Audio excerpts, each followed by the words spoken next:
Boa noite a todos. Sejam todos muito bem-vindos. Para iniciarmos os trabalhos de hoje, a nossa irmã Cléia vai fazer uma leitura de harmonização. Boa noite. Boa noite. Vamos ler um texto do livro Caminho, Verdade e Vida, do Chico Xavier, que chama de Chico, né? Francisco Cândido Xavier, ditado pelo Espírito de Emmanuel. O texto é: A espada simbólica. Não cuideis que vim trazer a paz à terra. Não vim trazer a paz, mas a espada. São palavras de Jesus escritas em Mateus. A espada simbólica.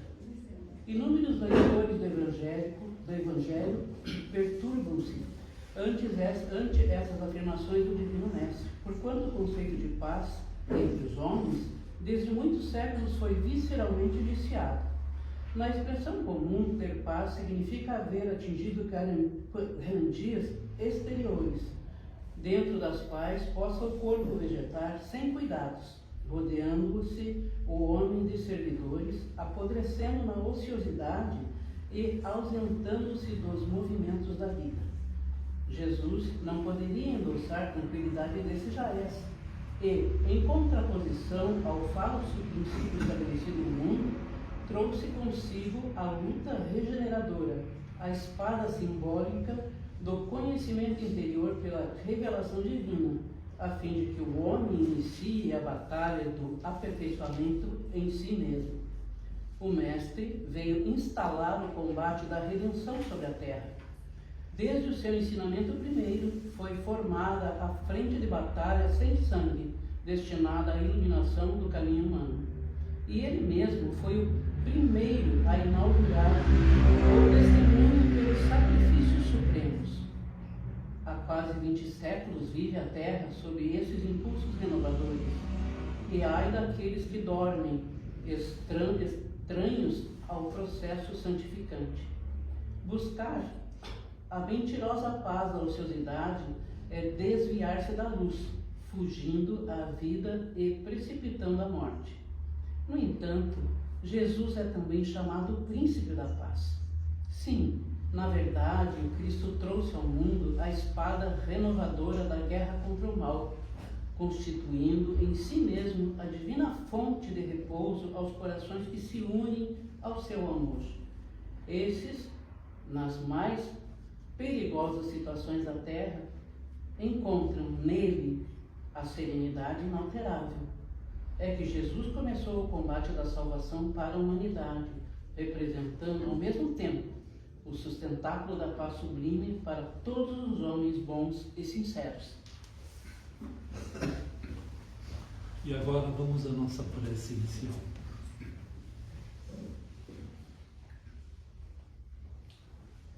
Vamos elevar nossos pensamentos à espiritualidade superior, mentalizar a figura do nosso Mestre Jesus, sermos gratos pela oportunidade de estarmos aqui hoje e podermos aprender um pouco mais sobre os seus ensinamentos de amor. Gostaríamos ainda de agradecer aos benfeitores espirituais da casa que com tanto amor e dedicação prepararam esse ambiente para nos receber, possibilitando essa sensação de bem-estar, de paz e de harmonia. Gratos ainda pela oportunidade de conhecermos essa doutrina dos Espíritos, essa bússola norteadora que nos mostra a importância de estarmos reencarnados nesse planeta, nos mostra a importância do estudo, do conhecimento, da nossa luta contra as nossas imperfeições, que fará com que o nosso espírito adquira as asas do amor e do conhecimento, nos preparando para conhecer mundos melhores.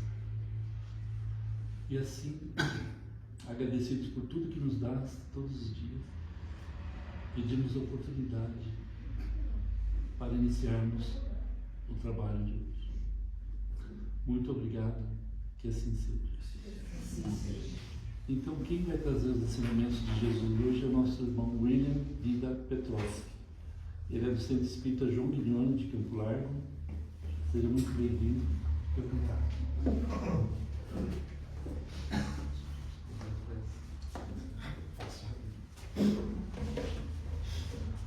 Boa noite a todos. Que a paz de Jesus nos ampare, nos abençoe. Uma grande alegria estar aqui de volta. Depois de algum tempo, faz alguns anos que a gente veio a última vez, as datas não conciliaram mais e hoje tivemos a oportunidade de conseguir estar de volta nessa casa que nos acolhe com tanto carinho. Uma alegria estar aqui mais uma vez. O tema que nós trouxemos é discutir um dos pontos mais interessantes da doutrina de Jesus, que é justamente o uso das parábolas. Jesus, como príncipe da paz, como foi lido na mensagem, vai se utilizar de diversos recursos para trazer o seu exemplo e o seu principal objetivo da vida, que era a lei de amor, de justiça e caridade. E um desses recursos é justamente o uso de parábolas. Então, gostaríamos de discutir um pouco sobre o que é as parábolas. E aí nós vamos encontrar o conceito no dicionário do que é uma parábola. E vamos identificar que uma parábola é uma pequena narrativa que usa de alegorias para transmitir uma lição moral. Usa de alegorias. Portanto, é uma história que se usa de certos símbolos que ali tem um significado. E o objetivo da história é trazer uma lição moral. E o dicionário segue. As parábolas são muito comuns na literatura oriental e constituem histórias que pretendiam trazer algum ensinamento de vida. Possuem simbolismo, onde cada elemento da história tem um significado específico. Então nós vamos entender que não é por acaso. Quando Jesus se utiliza dessas histórias, todos os elementos que ali estão têm um motivo. Não é por acaso que ele escolheu determinados exemplos. Às vezes a gente não se atenta a esses detalhes. E isso também não tira a lição que a gente consegue tirar daquela parábola. Mas quando a gente compreende o porquê e que existe um simbolismo nessa história, o significado fica ainda mais profundo. A lição fica ainda mais profunda. Quando a gente consegue identificar por que Jesus utilizou deste e daquele recurso ou daquele personagem para compor a sua história. E ele diz então que a parábola é mais ligada à literatura oriental.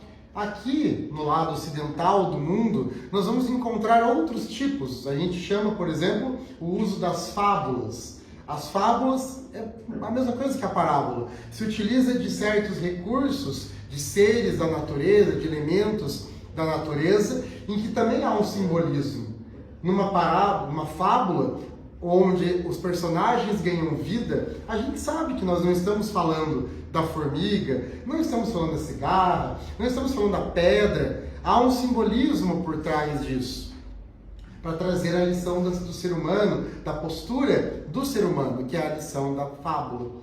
Então a gente se utiliza do simbolismo. O que significaria uma pedra? Qual é o símbolo da formiga, da abelha, dos diversos animais que utilizamos na fábula e que ganham vida, representando as posturas do ser humano. E a parábola traz o mesmo contexto. Jesus se utiliza de certos elementos para ensinar alguma coisa. E uma das grandes parábolas que a gente poderia aqui trazer como exemplo e que representam justamente esse contexto é a famosa parábola do bom samaritano. Uma das que a gente mais estuda dentro da doutrina espírita. Está lá no Evangelho segundo o Espiritismo, no capítulo 15. E é Haroldo Dutra Dias, no seu livro Parábola, Texto e Contexto, que vai fazer uma análise muito profunda, que nós vamos aqui resumir na nossa fala. Então fica o convite para que a gente conheça o livro do Haroldo. E ele vai então nos contar ou nos explicar a parábola do bom samaritano. Nos dizendo então que Jesus escolheu não por acaso os elementos da história. E um desses elementos então é justamente logo no começo. Um homem que descia de Jerusalém para Jericó.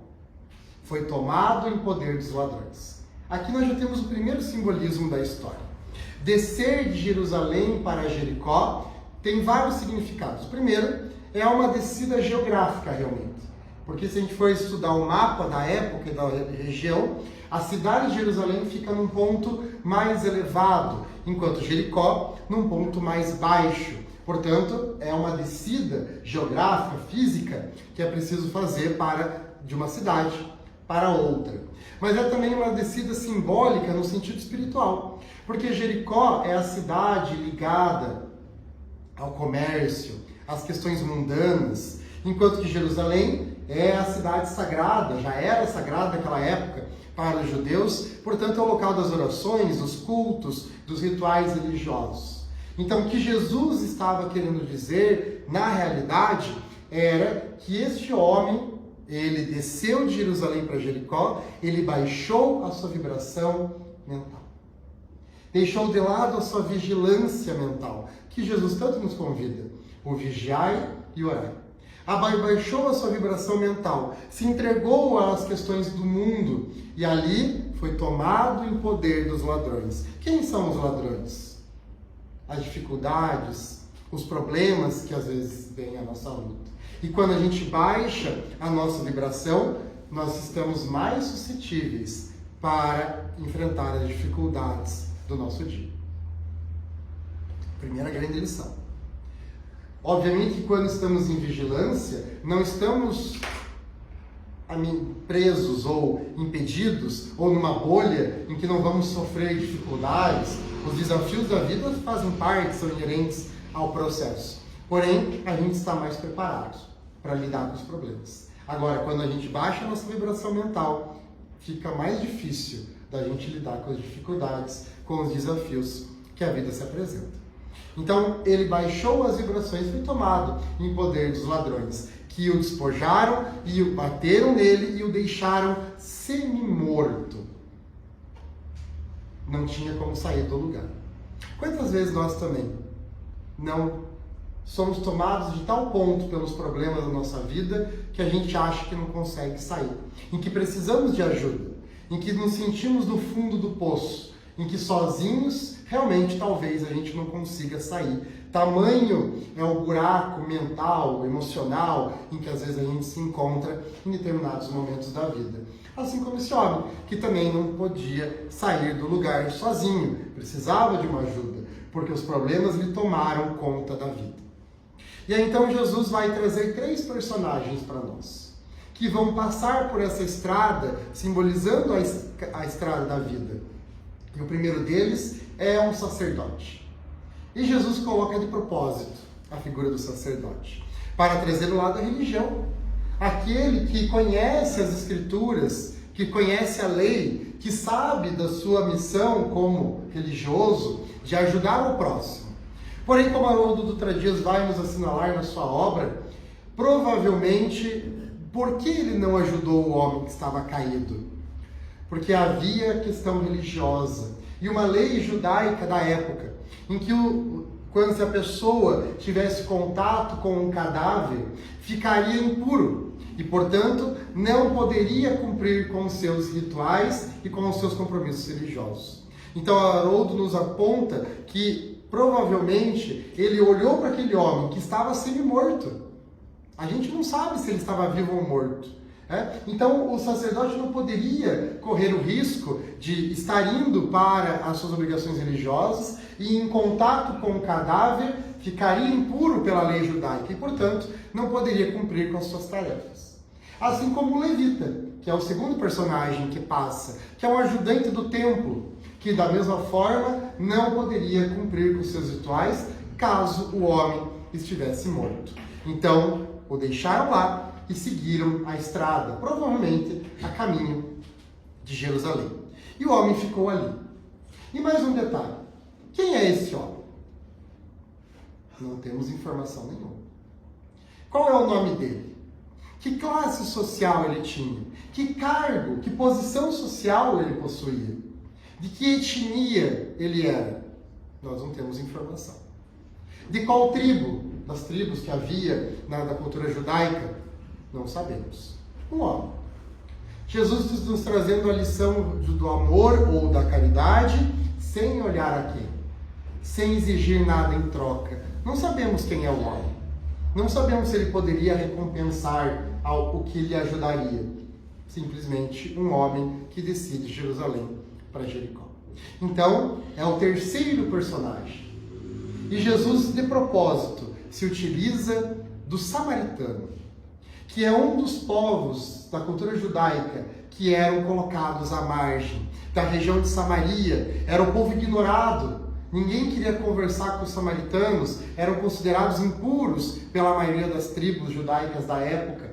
E, portanto, Jesus usa de propósito a figura do samaritano. Até porque, se a gente for voltar um pouquinho, vamos lembrar que ele está falando a parábola do bom samaritano para um doutor da lei, que lhe perguntou como conseguir chegar no reino dos céus. E Jesus disse: seguir a lei. O que está escrito na lei? Amar a Deus sobre todas as coisas e ao próximo como a si mesmo. E o homem diz: eu faço isso, eu sigo a lei. Então Jesus diz: então vai e faz. Mas como ajudar o próximo? Quem é meu próximo? Pergunta o doutor da lei. E aí que Jesus vai contar a parábola do bom samaritano. Então, para dar uma provocadinha no doutor da lei, ele vai lá e usa a postura do samaritano. Aquele que era ignorado é o que vai ser tomado de compaixão. Que é o detalhe da história. Ser tomado de compaixão. Se sentiu próximo, sentiu empatia pelo outro. E ali conseguiu ajudar. É o primeiro passo. Não tem como eu querer ajudar alguém se eu não sinto empatia. Não tem como eu auxiliar se eu não me coloco na posição do outro. E vejo, nossa, este meu irmão está na estrada. Eu estou aqui caminhando por essa estrada também, simbolizando a vida. E podia ser eu, ou pode ser eu o próximo, que talvez esteja aqui semi-morto, também precisando de ajuda. Então é meu dever ajudar. E ele então coloca o samaritano, que vai ser tomado de compaixão e vai ali ajudar aquele homem, o povo ignorado. Já no começo do trabalho de Jesus, Jesus faz questão de passar pela Samaria. Ele vai para um outro local e diz aos apóstolos, vamos a tal lugar. E os apóstolos traçam o roteiro, pulando a Samaria, indo pelo lado. Jesus: não, nós vamos por aqui. Eles: mas Senhor, aí está a Samaria. Dele: justamente, nós vamos dar uma paradinha ali já. E aí nós já temos a famosa passagem na mulher da frente do poço. Já o começo, bem no comecinho do Evangelho de Jesus. Então, este homem tomado de compaixão é que vai ajudar aquele que está caído. Limpa as suas feridas, coloca no cavalo, leva a uma hospedaria, cuida dele lá, e aí ele tem que ir embora. Então ele deixa o dinheiro para o hospedeiro e promete que na volta vai ajudar e ver o que se ainda tem mais uma despesa a se cumprir, e aí pagará. Qual é a lição que Jesus nos coloca aqui?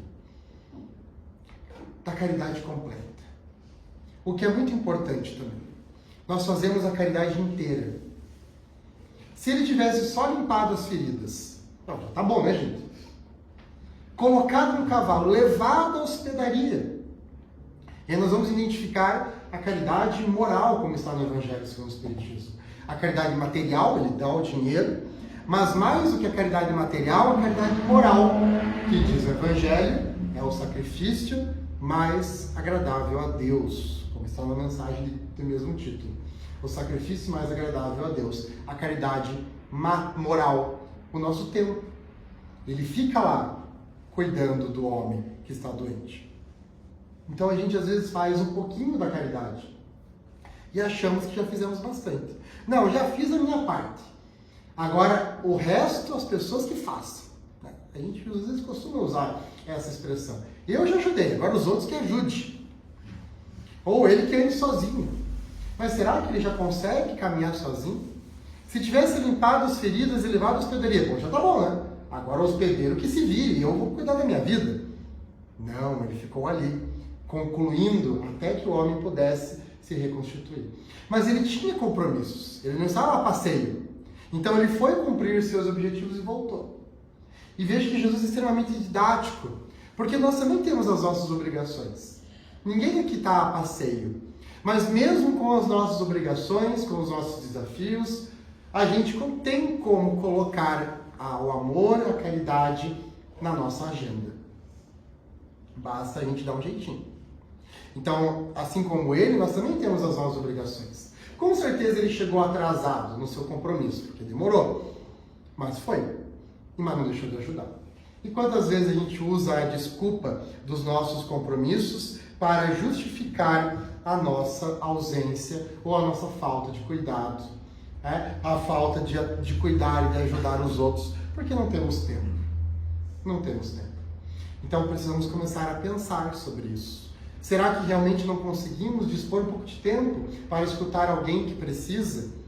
E aí não é só a pessoa de fora, não é só o morador de rua, que claro, também precisam da nossa ajuda.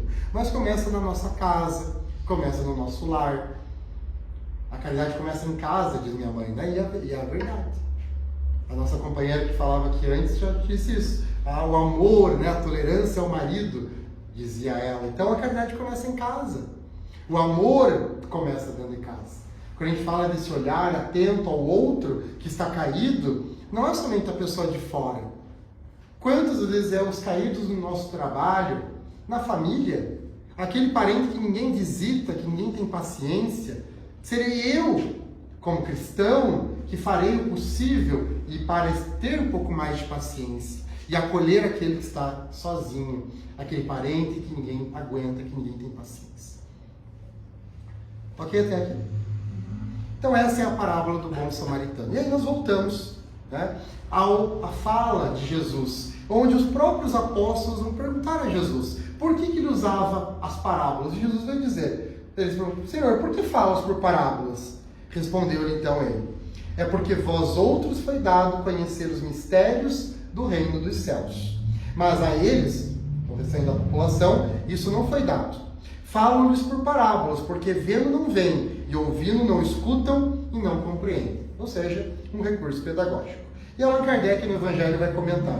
Pergunta-se que proveito podia o povo tirar dessa multidão de parábolas, cujo sentido se lhe conservava impenetrável? Se até hoje, às vezes, a gente tem dificuldade de entender certas parábolas, a galera na época também tinha. Tamanho era o simbolismo da parábola que às vezes o pessoal não entendia o que Jesus estava querendo dizer com aquela parábola.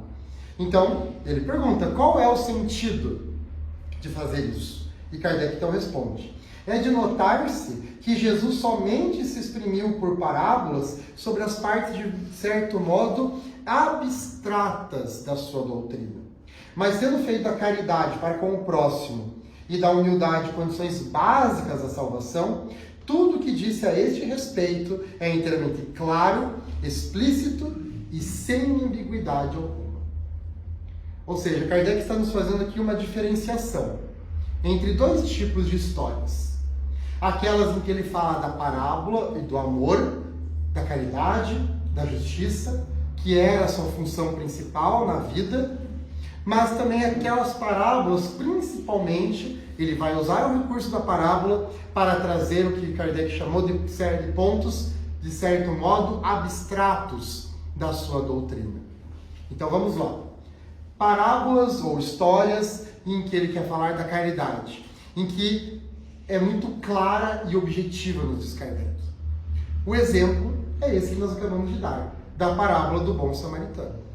Mesmo que a gente não entenda todo esse simbolismo que a gente fez essa rápida análise aqui, a gente entende o que Jesus estava querendo dizer. Se a gente perguntar a uma criança, contar a história do bom samaritano para ela e perguntar o que você entendeu da parábola, a criança vai dizer, é para ajudar o amigo, é para ajudar o colega, é para ajudar o que está caído. Sem entender toda essa análise que a gente fez. A mensagem está muito clara. Tem como a gente dizer que não entendeu a parábola do bom samaritano? Eu acho que não entendi o que Jesus está querendo dizer com a parábola do bom samaritano. Estamos fazendo de bobo, né? Porque está muito claro a lição. Sem a gente entender o simbolismo, está clara a mensagem. É para ajudar as pessoas.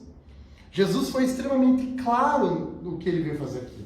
Está lá na última ceia. Um novo mandamento vos dou. Amai-vos uns aos outros. Ele deixou claro o que ele queria. Dizendo, estou indo embora. Então quero deixar claro.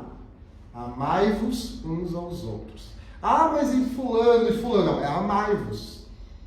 É sem condições. Não, mas fulano é meio difícil de amar. Mas a lição é para amar todos. Esse é o desafio. Ok? Mas então temos o segundo tipo. As parábolas em que ele vai falar de coisas, de certo modo, abstratas de sua doutrina. O que será que é isso que Kardec está querendo dizer? Certos pontos abstratos de sua doutrina. Que tipo de parábolas são essas? Que é, diz Kardec, a maioria das histórias, que às vezes a gente não entende. E nós vamos ver que esses pontos abstratos é tudo aquilo que Jesus disse que não era ligado à questão da lei de justiça, amor e caridade. Ou seja, outros ensinamentos em que ele queria trazer e que ele era perguntado e ele tentava ser o mais didático possível. Trazer conceitos complexos, alguns deles que a gente até hoje tem dificuldade de entender, para aquela época, para o público. E ele ainda diz, quando ele responde aos apóstolos, ele diz: a vocês foi dado conhecer os mistérios do reino de Deus. Ou seja, ele está dizendo, a parábola, ela é, o público-alvo são os cristãos. É os apóstolos e todos nós, aprendizes do seu evangelho, como diria Emmanuel. Ele tem um público-alvo. A parábola não é para todo mundo. É para nós, cristãos, que já estudamos a sua doutrina. Não é para o público em geral. Que então vão entender. Se a gente nem entende, imagina você fora. Não vão entender o simbolismo que Jesus está trazendo. E que pontos abstratos são esses? O principal, que era a pergunta que mais faziam a Jesus. E que é a pergunta que nós também fazemos hoje. E que está no Espiritismo também alguma coisa de resposta. E que até hoje nós ainda não compreendemos. O reino de Deus. Quantas vezes Jesus foi perguntado e questionado o que é viver no reino de Deus? E a gente ainda não tem essa resposta. Porque se a gente vai ver no Espiritismo, André Luiz vai nos contar um pouco do plano espiritual. Vai nos falar dos mundos superiores. Vai nos falar de nosso lar. Mas a gente vai ver que o nosso lar é uma colônia simples. Simples. Bem próxima à Terra. Que a mãe dele estava em planos superiores. Se a gente vai ao livro Transição Planetária, de Manuel Filomeno de Miranda, por Divaldo Pereira Franco, em que ele fala dos espíritos que veio de regiões superiores, a gente não consegue imaginar o que é isso.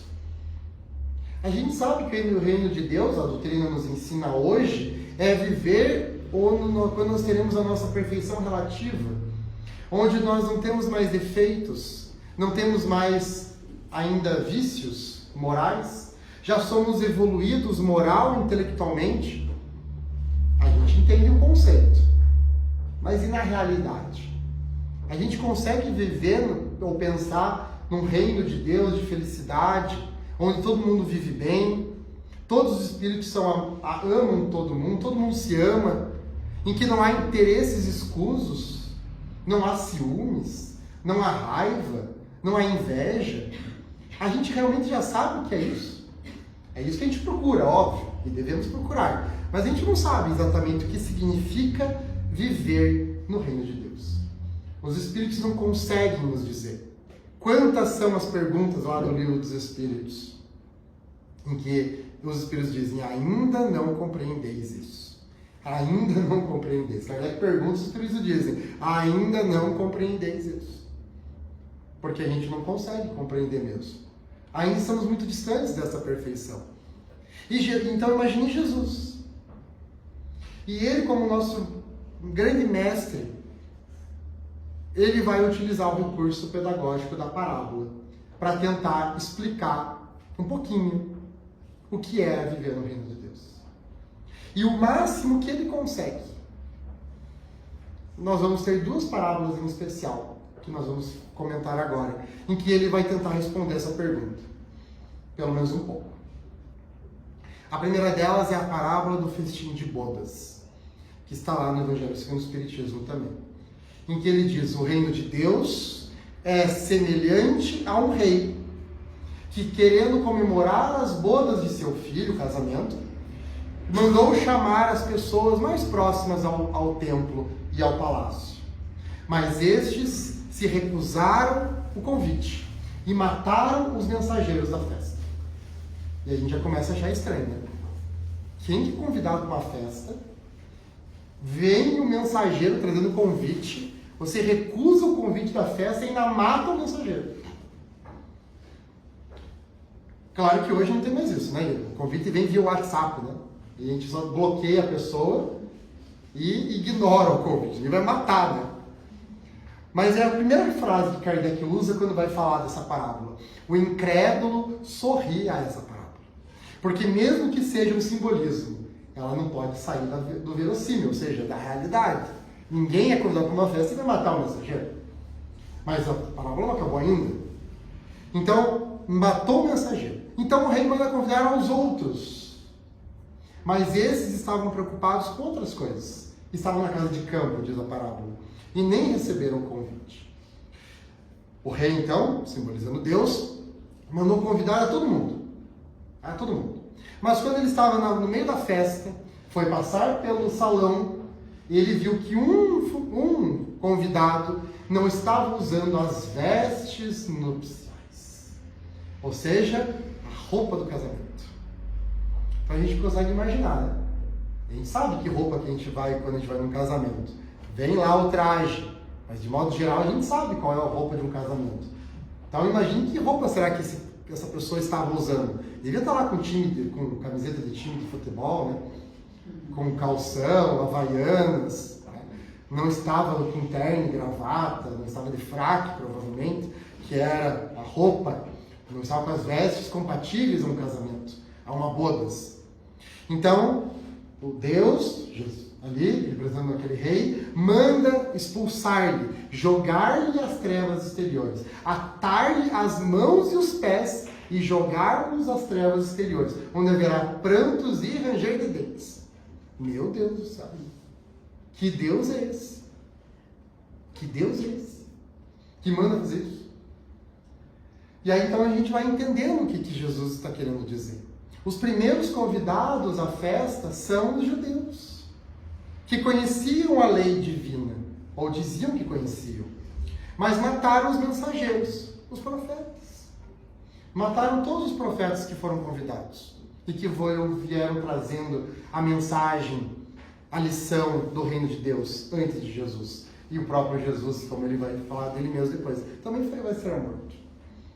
Mas os segundos, os povos em volta, também foram convidados, mas nem escutaram, estavam preocupados com as questões do mundo. Então mandou convidar todos. Mas nós só vamos entrar no reino de Deus se tivermos as vestes nupciais. E que vestes nupciais são essas? A perfeição moral, as virtudes. Não entraremos no reino dos céus enquanto não conquistarmos as virtudes morais e intelectuais. Mas então daí nós vamos ver, e por que jogar-lhe as trevas exteriores? O que são as trevas exteriores, senão o mundo que nós vivemos? Enquanto não adquirirmos as virtudes, enquanto não chegarmos à nossa evolução moral, continuaremos nas trevas exteriores. Não estamos no mundo de provas e expiações, segundo nível ainda. Kardec divide os mundos em 5. Nós ainda estamos no 2, indo para o 3. Ainda estamos muito lá embaixo. Não é as trevas. Tantas as tragédias do nosso mundo, as notícias horríveis que a gente escuta todo dia, isso não é as trevas que nós estamos vivendo. E não estamos presos aqui, ninguém vai evoluir do nada. Não, agora você já saímos do mundo de provas e expiações, vamos direto para o mundo feliz. Não vamos. Vamos caminhar pelo 3, pelo 4, pelo 5. Então estamos simbolicamente presos às trevas exteriores, onde ainda haverá prantos e ranger de dentes. Estamos em sofrimento. Então a história vai ganhando sentido. Mas então Jesus, além disso, ele está dizendo, o reino de Deus é comparado a um rei que, querendo fazer uma festa para comemorar o casamento de seu filho. Ou seja, está aí o máximo que Jesus consegue explicar. O reino de Deus é como se fosse uma grande festa. Quando a gente comemora a felicidade que temos de estar numa festa, com as pessoas que a gente ama. Quando estamos numa festa, convivendo, alegres, Jesus diz que esse é o reino de Deus. Não é que vamos ficar sem fazer nada, não é isso. mas a alegria de uma festa, a alegria de estar convivendo com quem a gente gosta quando a gente está numa festa, com as pessoas que a gente ama. Esse é o máximo que Jesus consegue trazer de lição ou de exemplo para a gente entender o que é viver no reino de Deus. Outro ponto, antes de a gente ir para a segunda parábola, que nós vamos também identificar justamente isso, é a própria conversa de Jesus com Nicodemos. Quando ele diz que é preciso, quando ele vai falar da reencarnação, e ele diz que é preciso que o Espírito renasça da água e do Espírito. E Nicodemos entendeu o que Jesus estava querendo dizer. Só que naquele momento ele não podia conceber aquilo. Ele ficou horrorizado e saiu correndo. Mas ele entendeu o que Jesus estava querendo dizer. Mas ainda naquele estágio ele não, isso eu não consigo ainda captar. E isso eu ainda não consigo aceitar. Como muitos até hoje. Inclusive espíritas, né? Não, eu sou espírita, mas essa história de reencarnação, meio esquisito, né? Como que a gente nasce de volta? Mas é a base da doutrina. E a gente vai entendendo a reencarnação com a doutrina espírita. Então Nicodemos não conseguiu estender isso. Então é um simbolismo, é um algo além. Então Jesus se utilizou da parábola quando ele queria trazer outras lições. Coisas que hoje com a doutrina algumas a gente entende e outras ainda não. Como o plano espiritual, como a reencarnação, em que não fazia parte do escopo, né, da lição principal de Jesus. Mas quando possível, ele entrava nesses assuntos. A própria mediunidade, a própria questão da obsessão, em que vários momentos Jesus curava, a própria cura, como é que funciona isso? O momento da transfiguração, quando ele está lá e os apóstolos veem ele conversando com Moisés e Elias, nos trazendo a questão da mediunidade, que hoje com a doutrina a gente consegue saber como é que funciona isso. Como que eu vou ver o espírito de alguém que já morreu? Então hoje com a mediunidade a gente compreende, mas naquela época Jesus ainda não conseguia. E para finalizar então, vamos à última parábola que queremos comentar, que na verdade são 3. Quando Jesus é interrogado pelos fariseus do porquê que ele vive com aqueles que são considerados impuros. E aí ele vai trazer 3 parábolas para explicar.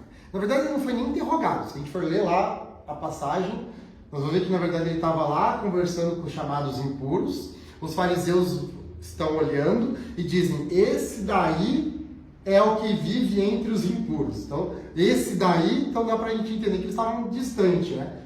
Olhando a eles, aí é o cara que diz aí, que fica ó, com esse povo aí. E aí então Jesus escuta e resolve responder. E responde com 3 parábolas. A primeira, que pastor, quando uma de suas ovelhas foge, não deixa as 99 e vai atrás daquela que fugiu. Ele fixa a melhor ideia trazendo a segunda parábola. Que mulher, ele traz o personagem feminino, que mulher, quando está contando as dracmas são moedas da época, e vê que uma sumiu, não larga aquelas e corre pela casa para achar a moeda que desapareceu. Para trazer a lição do porquê que ele estava ali lidando com aquelas pessoas consideradas impuras.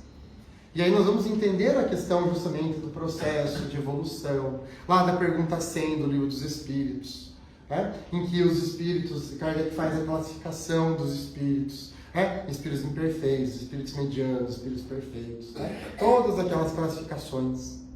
E por que nós devemos ajudar o próximo que ainda é impuro? Porque pela lei de regeneração todos seremos anjos. Toda a explicação que hoje a gente entende. Então ele traz 2 parábolas para dizer que pastor, vendo que uma ovelha sumiu, não vai atrás daquela ovelha. Mas ainda não estava claro. Jesus não tinha conseguido aquilo que ele queria. Então ele traz a terceira parábola. A famosa parábola dos 2 irmãos, ou conhecida também como a parábola do filho pródigo. Em que agora ele vai mudar o personagem. Porque na primeira e na segunda, ele fala daquele que é a pessoa, teoricamente então mais evoluída, que vai acolher aquele que está em sofrimento e que fugiu, que se desviou da lei, como o Espiritismo nos explica. Mas agora ele resolve mudar o personagem.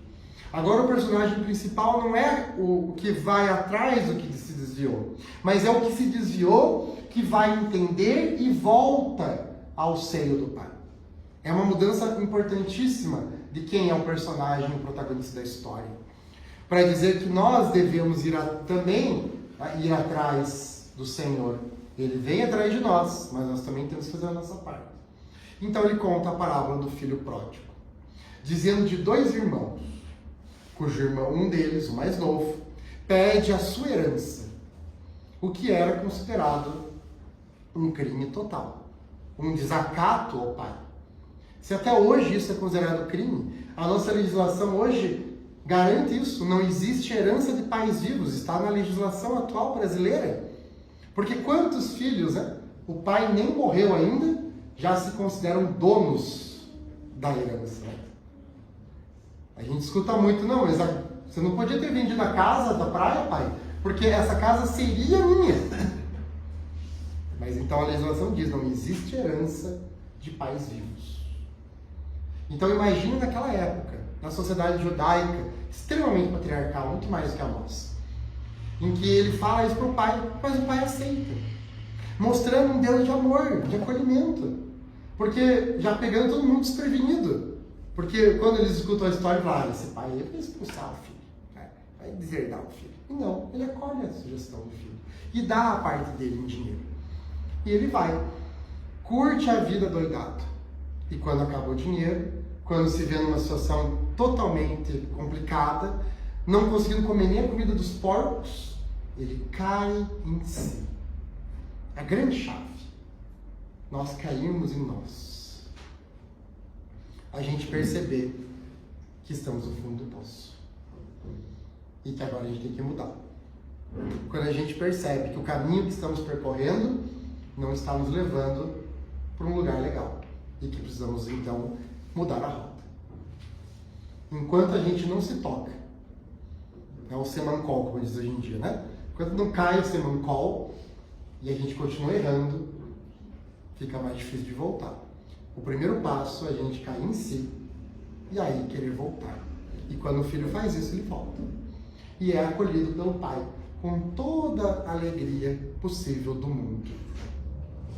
E aí nós vamos ver um outro personagem importante.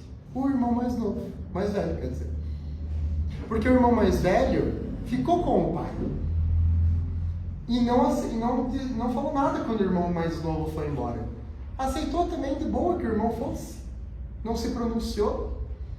E aí quando o irmão volta, Jesus vai nos apresentar a posição ou a psicologia do irmão mais velho, que pergunta para um funcionário, o que está acontecendo? Porque o pai tinha mandado fazer uma festa para o irmão para o filho que voltou. E quando ele fica sabendo, não, seu irmão voltou, seu pai está dando uma festa, mandou matar vários animais. O irmão é tomado de cólera, de raiva. E é o pai que vem, de novo, o pai que vem ao encontro do filho mais velho, na porta da casa, que ele não quer entrar na casa. Vai na porta e diz, filho, vem comemorar comigo, seu irmão voltou. E aí ele mostra a sua verdadeira face. Eu que sempre estive contigo, nunca me destes um novilho para eu comemorar com os meus amigos. Com os amigos. O pai não estava convidado, era com os amigos. Nunca me destes um novilho. E ele diz, mas seu irmão voltou, eu estou feliz, vem confraternizar comigo. E ele se recusa. E a gente vê então que ele ficou. Mas ficou por interesse. Ele não estava vendo a hora do pai morrer também, para ele pegar a parte dele da herança oficialmente. Porque ele estava ali, mas ainda os bens eram do pai. Ele não estava vendo a hora do pai morrer para ele pegar a parte dele. E ainda feliz, que o irmão tinha ido embora, né? Então o resto era dele. O resto que sobrou era dele, o irmão já pegou a parte dele. E aí, quando o irmão volta, ele é tomado de cólera. Mostrando os fariseus, ou nós, que às vezes nos sentimos tão próximos a Deus. Mas será que estamos mesmo próximos a Deus? Será que já compreendemos a sua doutrina, de fato? Em que dizemos que compreendemos, mas na hora que devemos colocar em prática, a gente acha que Deus é injusto, que eu não merecia o que estou passando. Mas depois vai orar pedindo para Deus. Somos incoerentes muitas vezes. Assim como o irmão mais velho. Mas às vezes nós somos o irmão mais novo, em que precisamos voltar ao seio do Pai. E garanto que é para isso que estamos aqui hoje. Para voltarmos a próximo a Deus, entendendo a sua doutrina, entendendo as suas leis e praticando o amor. Então essa é a beleza que Jesus queria trazer com a sua parábola, para que nós compreendêssemos de fato os mistérios, e que hoje ele prometeu um consolador, e hoje a doutrina espírita consegue nos trazer as explicações de muito daquilo que Jesus trouxe um pouquinho pelas parábolas, e muito ainda que temos a aprender pela frente. Agradeço o convite da casa, agradeço a caridade que tiveram de me escutar nessa noite, e que Deus nos abençoe. Muito obrigado. Paz e bem. Fazer a oração. Então vamos orar. Deus nosso Pai, de infinito amor e bondade, agradecemos do fundo do nosso coração pela bendita oportunidade da vida, em que sabemos, Senhor, que estamos exatamente onde precisamos, na família correta, nos locais corretos, com as pessoas corretas, para a nossa lição, para o nosso aprendizado, para conseguirmos colocar em prática as virtudes que tanto precisamos aprender no nosso dia a dia. Pedimos, Senhor, permanece conosco, nos abençoando, nos intuindo, abençoe nossa família, abençoe nossos amigos, todos aqueles que passam pelas dificuldades da vida, emocionais, físicas, psicológicas, psiquiátricas, que consigam receber o amparo e a sua proteção. Pedimos, Senhor, abençoe essa casa espírita que nos acolhe com tanto carinho, para que continue seu trabalho de amor e de acolhimento. Pedimos, Senhor, nos ampare e nos inspire sempre, para que possamos ter os olhos de ver, os ouvidos de ouvir, percebendo as situações que nos acontecem, entendendo, compreendendo e agindo dentro da sua lei de justiça, amor e caridade. Senhor, permanece conosco, hoje e sempre, que assim seja. Muito obrigado. Paz e bem.